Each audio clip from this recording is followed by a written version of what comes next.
Quem aqui é a igreja do Senhor? Amém? Quem aqui é a igreja que avança contra as portas do inferno? Quem aqui é a igreja escolhida, amada? A menina dos olhos de Deus? Amém? Quem aqui é a igreja que quer ser cheia do Espírito Santo? Quem aqui é a igreja que quer pregar o Evangelho em Jerusalém, Judéia, Samaria, até os confins da terra? Amém, igreja? Você é a igreja do Senhor? Amém, nós somos a igreja do Senhor. Nós somos a manifestação de Deus na terra, a manifestação do reino na terra.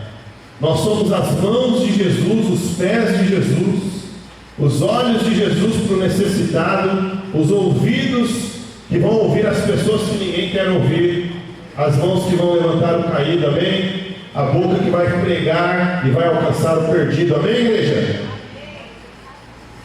Você tem a mente de Cristo, não é isso que Paulo disse? Você tem o coração de Jesus aí, um coração segundo o Espírito de Deus, um novo coração agora de carne e não de pedra, amém? Cristo em você é a esperança da glória, amém? Fale comigo assim: Cristo em mim é a esperança da glória. Abra comigo a sua Bíblia em Atos capítulo 2, versículo 42. Atos capítulo 2, versículo 42.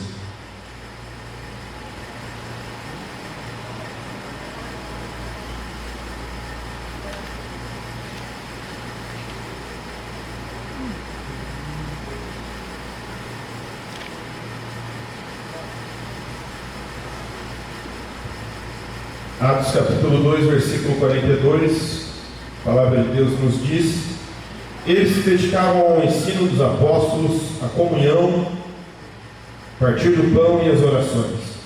Todos estavam cheios de temor, e muitas maravilhas e sinais eram feitos pelos apóstolos. Os que criam mantinham-se unidos e tinham tudo em comum, vendendo suas propriedades e bens, distribuíam cada um conforme a sua necessidade. Todos os dias continuavam a reunir-se no pátio do templo, partiam o pão em suas casas e juntos participavam das refeições com alegria e sinceridade de coração. Singeleza, né, algumas versões.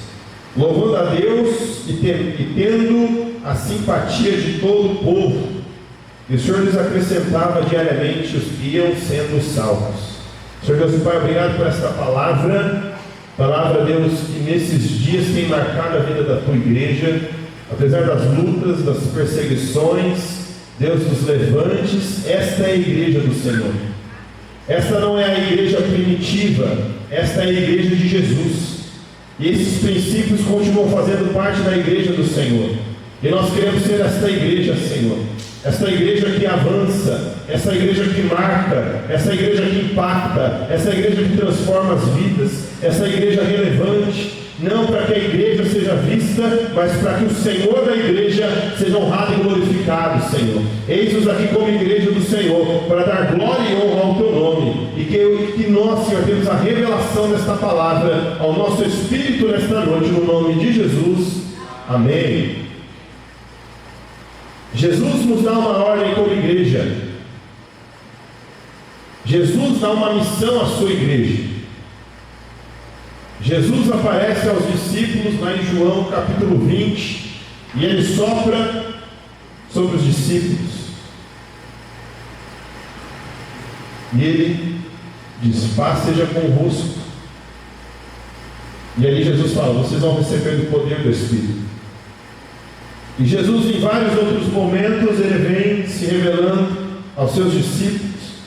Em uma passagem muito marcante, em Mateus 28, versículos 17 em diante, em que nós vemos ali que toda a autoridade foi dada nos céus e na terra a quem? A Jesus. Porque Jesus venceu a morte, está à destra do Pai.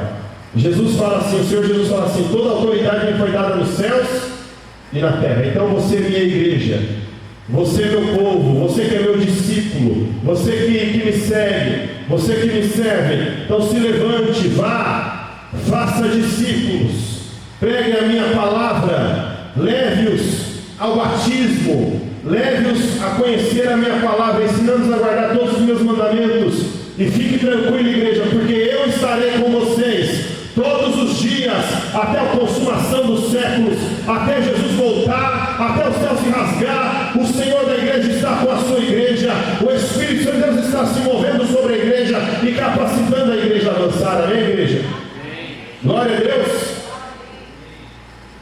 E nós lemos aqui Atos capítulo 2, versículos 42 em diante, mas um pouco antes, em Atos capítulo 1, versículo 8, a palavra de Deus diz: mas receberão poder. Jesus está falando aqui aos discípulos. Eles estão preocupados quando vai ter a restauração do reino de Israel. Jesus fala: ó, isso não cabe a nós, cabe ao Pai. Mas uma coisa eu digo a vocês: vocês vão receber poder. Vocês vão receber dunamis.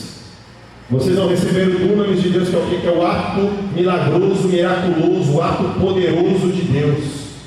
Vocês vão receber esse dunamis. O que é isso? O poder do Espírito Santo. Porque o Espírito Santo de Deus vai descer sobre vocês, e vocês vão ser minhas testemunhas em Jerusalém, Judéia, Samaria e até os confins da terra. E testemunha aqui no original significa mártir. Mártir é aquele que morre por uma causa. Mártir é aquele que dá sua vida por uma causa. Mártir é aquele que vai até as últimas consequências por aquilo que ele acredita. Aqueles homens viram Jesus o quê? Até eu preguei domingo agora, eu falei sobre isso. Aqueles homens viram Jesus ressurreto. E Paulo vai falar lá em Coríntios que 500 irmãos, mais de 500 irmãos de uma só vez, viram Jesus ressurreto. Por isso que eles morreram, porque eles morreram por aquilo que eles acreditavam. Por isso que eles deram a sua vida em favor do Evangelho, porque eles acreditavam naquilo. Essa igreja acredita no poder do Evangelho? Amém. Você crê que o Evangelho é o poder de Deus para a salvação de todo aquele que crê no Evangelho? Amém. E aquela igreja se reúne para fazer uma coisa, aquela igreja se reúne para orar. E aquela igreja começa a orar e clamar. 120 irmãos aproximadamente.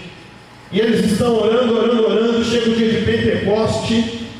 E Atos capítulo 2 fala o quê? Que eles estavam reunidos num só lugar. De repente veio do céu um som como de um vento muito forte, e encheu toda a casa na qual estavam assentados. E viram que parecia línguas de fogo que se separaram e pousaram sobre cada um deles. E todos ficaram cheios do Espírito Santo e começaram a falar em outras línguas conforme o Espírito os capacitava. Igreja, nós temos que orar e orar mesmo, amém? E que sejam dias de avivamento para a igreja do Senhor, que sejam dias de plenitude do Espírito, que sejam dias de enchimento do Espírito Santo. Porque se amanhã nós formos lá para aquela praça na força do nosso braço, a gente vai se frustrar. Se o que nós formos fazer pela Vime, na força do nosso braço, nós vamos nos frustrar. Se nós formos fazer uma cantada aqui para ser bonitinha, nós vamos nos frustrar. Mas se a igreja orar, mas como se nós fizermos como nós fizemos aqui, como a igreja de Atos fazia, se a igreja orar, se a igreja clamar, a igreja vai fazer isso no poder do Espírito, vai fazer na força do Espírito Santo, vidas vão ser alcançadas, vidas vão ser transformadas, e assim como Pedro pregou, ao final da pregação, 3.000 vão lá falar assim: eu quero me arrepender, eu quero entregar a minha vida a Jesus. Aleluia. Amém, igreja? Que sejam dias de enchimento do Espírito para nós, amém? Que sejam dias de Pentecoste para nós.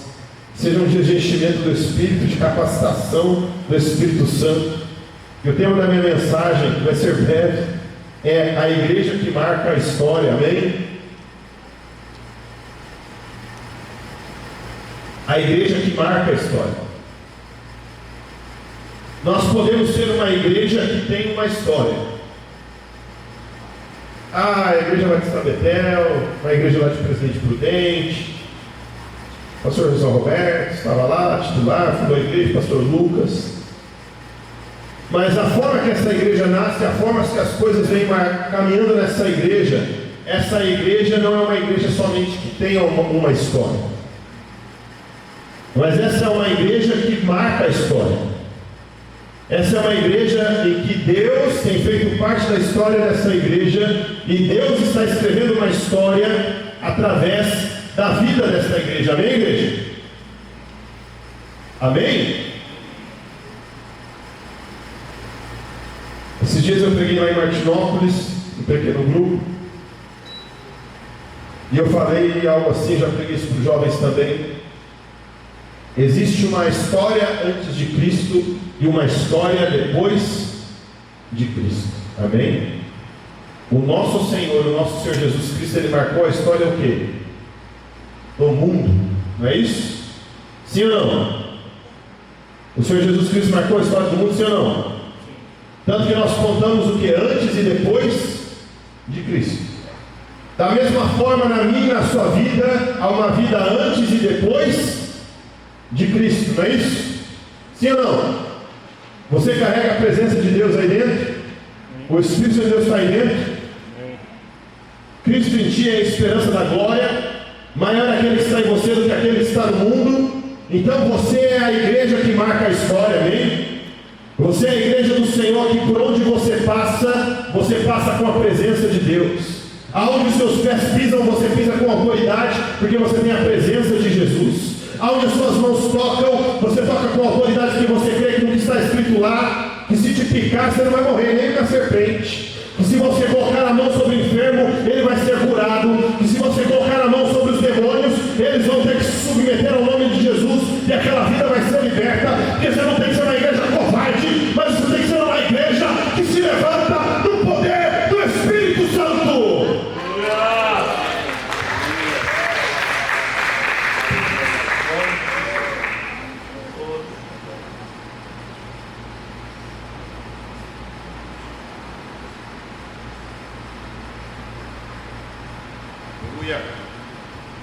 Você tem que ser essa igreja que marca a história, amém, igreja? Essa igreja que transforma vidas, essa igreja que traz o céu na terra, porque Jesus nos ensinou a orar como? Pai nosso que estás nos céus, venha o teu reino. Senhor, traz o teu reino para a terra. Senhor, manifesta o teu reino na terra. E aonde o reino de Deus se manifesta, ele se manifesta através de nós, porque nós somos embaixadores de Cristo Jesus, que temos o ministério da reconciliação. Nós estamos reconciliando os homens com Deus.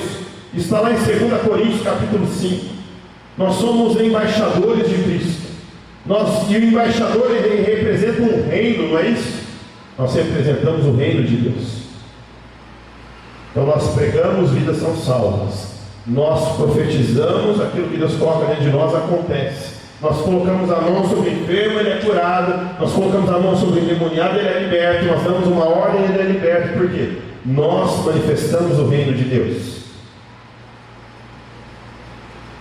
Como eu disse aqui em Atos 2, aquele povo sente que a mensagem bate lá no coração, e eles querem saber o que eles fazem. Então ele fala assim: vocês vão se batizar, arrependam-se cada um de vocês, sejam batizados no nome de Jesus para o perdão dos seus pecados, e receberão o dom do Espírito Santo. Essa é uma promessa para vocês e para os seus filhos. E aquela igreja, ela se levanta com algumas marcas. Aquela igreja é uma igreja que se dedica ao ensino dos apóstolos. Aquela igreja é uma igreja que conhece a palavra de Deus. Aquela é uma igreja que se dedica à palavra, que conhece a palavra. E nós precisamos conhecer a palavra de Deus, amém, igreja? Nós precisamos ler a palavra, nós precisamos buscar a palavra, mergulhar na palavra e tomar cuidado de onde nós estamos ouvindo também algumas coisas, porque eles se dedicavam ao ensino puro dos apóstolos. E hoje tem muita coisa corrompida aí na internet, então cuidado com o que você escuta, amém? Essa era uma igreja que ouvia direto da fonte, amém, igreja? Amém? Essa era uma igreja que também se dedicava à comunhão, ao partir do pão. Ou seja, essa era uma igreja que tinha comunhão e comunhão intensa. Essa era uma igreja que tinha vida na vida. Era a vida, um investindo na vida do outro, era um caminhando com o outro. Não tem como você querer ser um cristão, fazer parte da igreja, vir aqui sentar e ir para a sua casa e você não ter relacionamento com ninguém. Você precisa ter relacionamento com alguém. Você precisa ter comunhão com alguém. Domingo eu estava até pregando aqui, até falei assim, até um botava aqui no teclado. Falei, você precisa às vezes de alguém, você está mal, você fala assim, meu irmão, bota a mão na minha cabeça, ora por mim que eu não estou bem. Às vezes você precisa fazer isso. Coloca a mão na minha cabeça e ora por mim. E você vai estar lá para orar pela pessoa também. Você vai estar lá para dar uma palavra de Deus para ela também, amém? Isso fortalece o corpo e a igreja.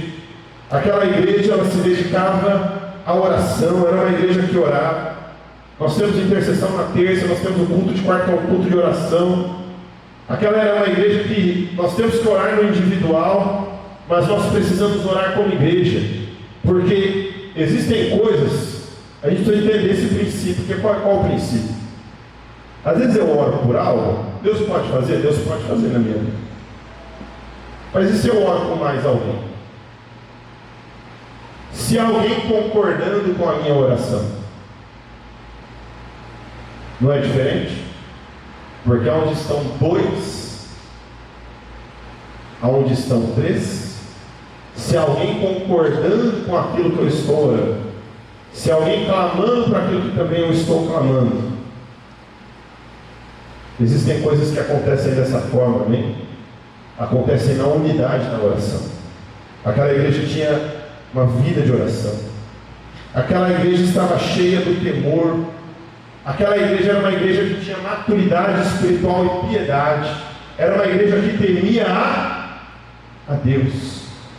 O temor de Deus é saber que os olhos de Deus estão sobre a terra, sobre os bons e maus.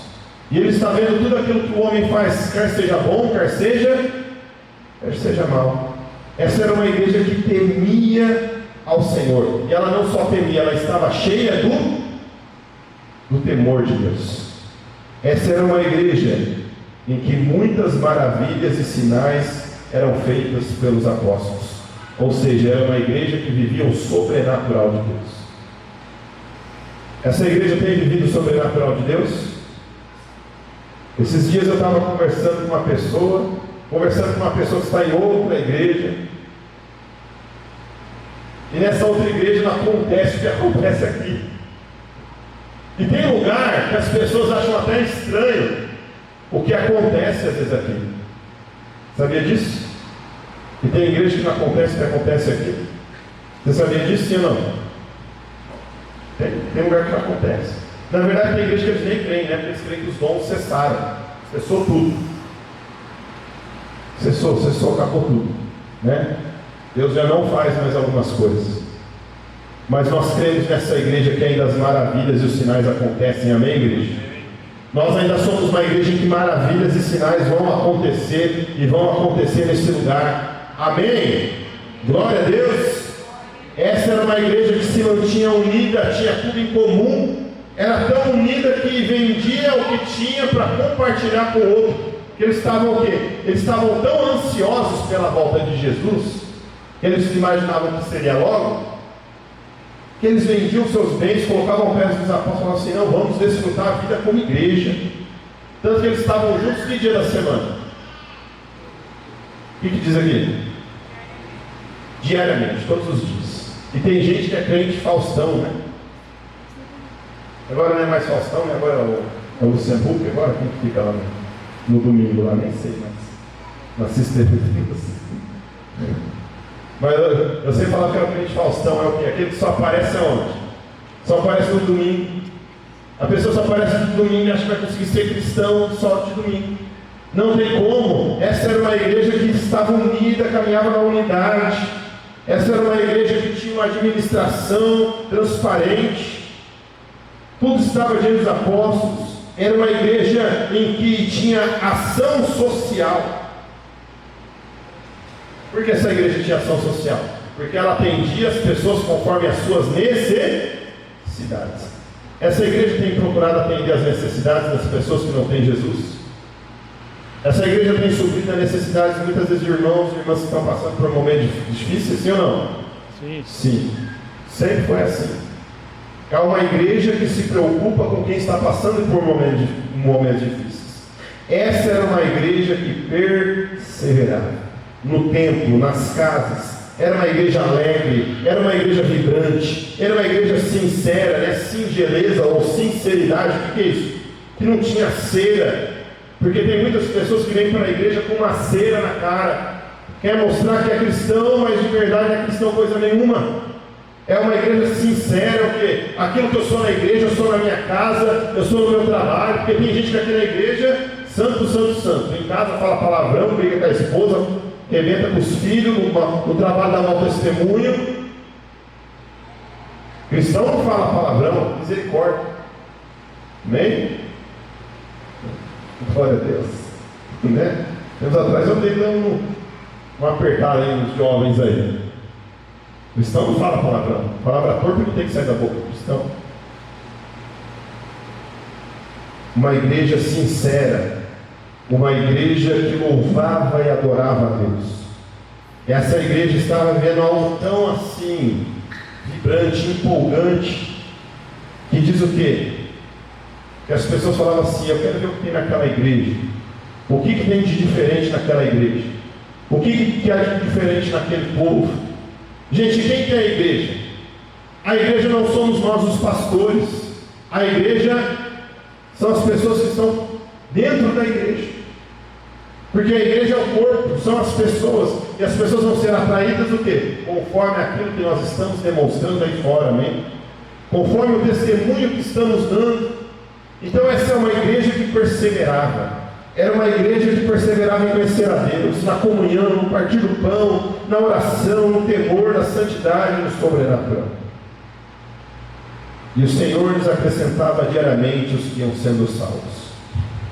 E aqui, aproveitando, só vou discorrer rapidamente, nós podemos, quando nós começamos a receber pessoas, as pessoas vêm para a igreja como? Ela vem limpinha, bonitinha, maravilhosa, cheirosa, arrumadinha, crente, né, alinhada, tudo certinha. Ela vem como? Vem arrebentada, quebrada, cheia de vício, cheia de carrapicho, cheia de coisas já que carrega da vida, que carrega de como foi criado, daquilo que aprendeu na vida. Gente, tem hora que a gente olha para a igreja assim, a gente vê algumas situações, a gente fala assim: meu Deus, né? Tem misericórdia. Porque são muitas situações que surgem, mas eu não posso dar desculpas para não investir em vidas. Por mais que seja difícil e problemático algumas questões, eu não posso dar desculpa para dar, eu não sei cuidar de gente. Ué, como você sabe cuidar de gente? Jesus disse assim: você é meu discípulo, então você vai pegar o evangelho. É um mandamento para todos nós, sim ou não? É uma ordem para todos nós, sim ou não? Vão, preguem o evangelho, é para todos nós. Tal pessoa é hipócrita, né? Tem uma coisa que a gente fala assim, eu vejo muitos pastores falando isso assim: seja bem-vindo você também, não é mais um hipócrita, então seja bem-vindo também, você também precisa de mudança. A coisa que Deus precisa mudar na sua vida, te transformar. Eu não vou com a cara daquela pessoa. Tem gente que nunca nem conversou com a outra, vai lá, não vai com a cara da outra. Você conhece gente assim? Por quê? Não sei. Então está errado. Aí a hora que vai conhecer a pessoa, acho que os cursos da igreja acabam proporcionando muito isso. A hora que vai conhecer o curso, fala assim: meu Deus, mas como tal pessoa é legal, como essa pessoa é gente boa. E aí cria vínculo, se aproxima, porque a comunhão quebra essas mentiras. Se envolver com pessoas vai quebrando essas mentiras. E se eu fui transformado pela graça e pela misericórdia de Deus, quem sou eu para não crer que Deus não vai me transformar pela misericórdia e pela graça dele alguém? Amém? Amém? Mas ninguém faz. Ninguém está fazendo. Glória a Deus, então pode começar a fazer hoje. Amém? Amém? Tem uma família que tem vindo à igreja. A Laurinha ficou amiga da filhinha, está vindo para a igreja, porque a Laurinha fez amizade com a filhinha. Relacionamento.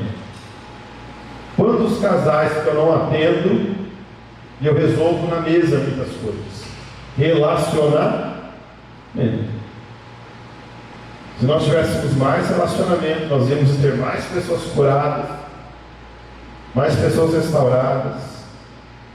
Teve uma pessoa também que sempre a pessoa estava precisando de ajuda, a gente encaminhou para um curso, a pessoa hoje está 1000 vezes melhor que ela está. No curso ali Deus trabalhou na vida dela, sarou, curou, restaurou. Por quê? Vida na vida, investindo em vidas. Ah, pastor, eu tenho vergonha, eu não sou capaz, eu não consigo. Eu sempre falei, eu era tímido, Deus me capacitou, amém? A Bíblia diz lá em Apocalipse que os covardes não herdarão o reino dos céus. E lá em Timóteo vai falar assim, 2 Timóteo 1,6 em diante, que Deus não nos deu espírito de covardia, mas de poder, amor e equilíbrio, moderação. Deus nos deu espírito de ousadia para ir fazer. Igual Moisés, Senhor, eu não consigo, não dá. Aí usou até Arão, às vezes para falar através dele. Mas quem realmente carregava a autoridade e a liderança ali? Quem que era? Era Moisés. Não tinha como ele fugir daquilo que Deus tinha dado para ele. Não queira fugir do que Deus te chamou para fazer, amém? Deus vai te encher de coragem, ousadia e intrepidez no nome de Jesus. Amém, igreja? Eu sou fraco, eu não consigo vencer o pecado, eu não dou conta. Como que eu vou ser exemplo para alguém? Qual foi o louvor que tocou aqui? Tem uma parte do louvor que fala sobre isso. E a palavra de Deus diz lá em 1 Coríntios 10,13 que Deus é fiel e não permite que sejamos tentados além do que nós possamos suportar, porque vindo a tentação, a provação, Deus também proverá o escape. E Paulo diz assim: Senhor, quando eu sou fraco, é que eu sou forte, porque o teu poder se aperfeiçoa na minha fraqueza. A tua graça é suficiente, Senhor. A graça de Deus é suficiente para você, amém, igreja? A graça de Deus vai te levar a viver coisas que você jamais imaginou, amém? Existem coisas que estão aí enraizadas, incrustadas, grutadas dentro de você, mas o Espírito Santo de Deus vai arrancar da tua vida, Ele vai te moldar, e Ele vai te levar a um nível maior, porque Ele quer usar a sua vida para impactar vidas e marcar a história, amém? Se é covardia, Ele vai arrancar, vai te encher de ousadia. Se o caráter está precisando ser alinhado, Ele vai alinhar e vai te levar a um nível maior com o caráter aprovado no nome de Jesus. Pastor, eu estou cansado, eu não ouço a Deus, Deus não fala comigo, eu estou frio, eu estou desanimado. Meu irmão, então para de ouvir o diabo, amém? Para de ouvir Satanás, para de ouvir essas mentiras na sua mente. Senhor, o Senhor me chamou, o Senhor me escolheu, eu tenho motivos, como o pastor Alberto falou aqui, para agradecer. Olha como era a minha vida sem Jesus. Olha onde eu estava, o Senhor me arrancou lá da morte, o Senhor me arrancou lá do mundo, o Senhor me lavou, o Senhor me salvou. E hoje Satanás está querendo encher minha mente de derrota, de tristeza, de decepção, mas não. Há um Deus que me chamou, há um Deus que me escolheu, há um Deus que já fez coisas na minha vida, e Ele vai fazer de novo. Se está apagado, vai incendiar de novo. Está morninho, vai incendiar de novo no nome de Jesus. Amém? Meu irmão, está ruim a coisa? Então ora mais, vem orar mais. Vem de terça, vem de sábado nos jovens, vem no domingo de manhã, vem no domingo à noite, bota louvor, escuta de noite e de dia, se enche de Deus, para de ouvir a voz do mundo, de Satanás, das pessoas, se encha do céu. Amém? Encha a sua mente do céu. E a última desculpa aí: pastor, trabalhar com pessoa é muito difícil, dá muito trabalho. Isso é fácil, né? Você é facinho, né? Você é tranquilo, todo mundo aqui é fácil, né? Todo mundo aqui é maleável, fácil de ser moldado, de ser trabalhado. Gente, todo mundo é difícil, mas Deus quer usar a sua vida para trabalhar na vida de alguém. E aquela pessoa que às vezes é difícil, Cristo vai trabalhar na vida dela. E agora você vê o que Deus usou a sua vida, não é para a sua glória, mas você vai se alegrar com aquilo que Deus fez na vida da outra pessoa. Amém?